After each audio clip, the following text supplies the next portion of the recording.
एक दिन अचानक उसकी मुलाकात बॉलीवुड की हर दिल अजीज अदाकारा मीना कुमारी से हुई। ये फिल्म बेनज़ीर का सेट था जिसमें मीना कुमारी काम कर रही थी और गुलजार विमल राय के असिस्टेंट के तौर पर काम कर रहा था। मीना कुमारी उम्दा शेरी ज़ौक़ की मालिक थी और ख़ुद भी शेर कहती थी। इसकी गवाही मोहतरम शकील आदिलज़ादा भी देते हैं, जो अपने हिंदुस्तान के दौरे में कुछ दिन कमाल अमरोई के घर रहे थे।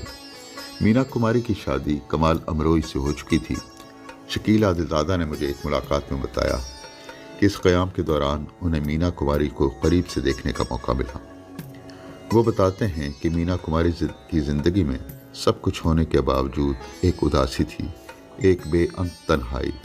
ज़िंदगी के मसनूईपन और फिल्मिस्तान की चकाचौंध रोशनियों में शेर व अदब ही उसकी वाहिद पनाहगाह थी। अगर मीना कुमारी बाज़ौक़ थी तो गुलजार की ज़िंदगी भी शेर व सुखन की